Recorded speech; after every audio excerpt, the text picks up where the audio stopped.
মাটির গন্ধে ভরা গ্রামের গল্পে সেরা। তো বন্ধুরা, তোমরা সবাই আশা করি ভালো আছো, কিন্তু আমরা চাষি হয়ে আমাদের এখন ভালো থাকার সময় নয়। সব শেষ হয়ে গেছে আমাদের।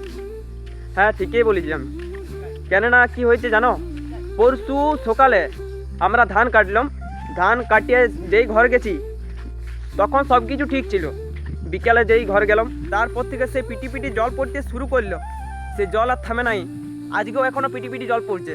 আজকে রাতে জোর জল হয়েছে। এখন চারিদিকে দেখো মেঘলা করে আছে।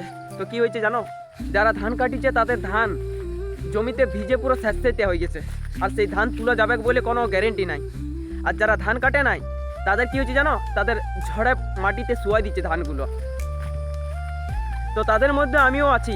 আমার ধানটাও নষ্ট করে দিচ্ছে। এই যে দেখতে পাচ্ছ কি হয়েছে, তোমরাই দেখো। এই ধানটা কাটে নাই, ধানটা জলে শুয়াই কি করেছে, এই ধানটা একটা ধানও তোলা যাবে না। তোমরা দেখো, এই যে দেখো চারিদিকে আকাশটা যে অন্ধকার করে আছে, মানে এখনো জল হবে। তো আমাদের কষ্টের দাম নাই। এই যে দেখো আমরা ধান কাটিছি, জলে পুরো দেখতে পাচ্ছ তো জল দাঁড়ায় রয়েছে। এই জলটা যদি দাঁড়ায় থাকে ধানটা আকুর হয়ে যাবে।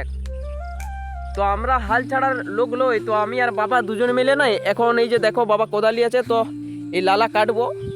লালাটা কাটি দিয়ে যায়, কেননা আরও যদি জল হয় তাহলে জলটা নিচে চলে যাবে। তো আমরা হাল ছাড়ার লোক লই। তো এখন এই লালাটা কাটবো। দেখো এই লালাটা যদি কাটি দিই ভালো করে তাহলে আর বেশি জল দাঁড়াবে না, নিচেই গড়ে চলে যাবে। এমনিতেও ধানটা আকুর হয়ে যাবে যদি 5 দিন থাকে। তো বন্ধুরা, তোমাদের তো দেখে মনে হবে চারিদিকে পাখির ডাক রয়েছে, চারিদিকে পুরো নিরিবিলি পরিবেশ। তো গ্রামের জীবনটা তোমাদের কাছে শান্তময় হতে পারে, কিন্তু আমাদের কাছে কি জানো, কখনো রোদ, কখনো বেশি জল, কখনো বাতাস, সব জিনিসকে আর কি বুঝে সুঝে আমাদেরকে এগোতে হবে। তবু আমাদের মধ্যে একটা মনে বিশ্বাস আছে যে যতই রোদ দুক, যতই জল দুক, যতই বাতাস দুক, যদি পরিশ্রম করি তবে কিছু না কিছুটা মানে ফসল তো আমরা ঘর নিয়ে যেতে পারবো। সবটা না হলেও কিছুটা তো ফসল আমরা ঘর নিয়ে যেতে পারবো। তাই আমরা কষ্ট করি এত রোদ, জল আর বাতাসের মধ্যে। তো আমার থেকেও তো বাবা বেশি চাষবাস সম্বন্ধে বুঝে। বাবা তোমাদেরকে কি বলবে শুনো এই ক্ষতি সম্পর্কে। বাবা কিছু বলো। এই যে তোমার সম্পর্কে সারা বছর ফসল হওয়ার জন্যে আশায় আছি, আর এরকম দুর্যোগে জল বৃষ্টি জলে নষ্ট করে দিয়েছে।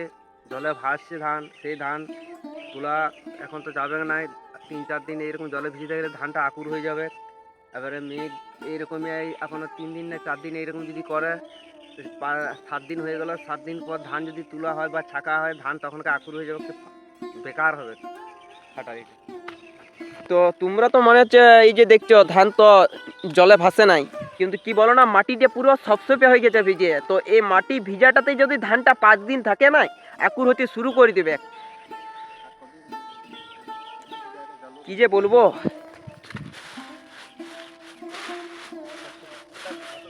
আমাদের যা হবার সব হয়ে গেল।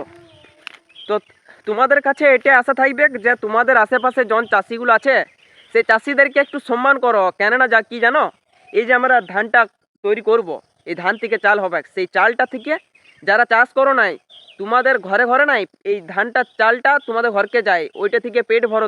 তোমরা তোমরা ওইটা খাইয়ে বাঁচে থাকো ওই চালটা। তো তোমাদেরকে একটাই রিকোয়েস্ট করব, তোমরা সেই চাষিদেরকে সম্মান করো। তো চলো আজকের মতো বিদায়।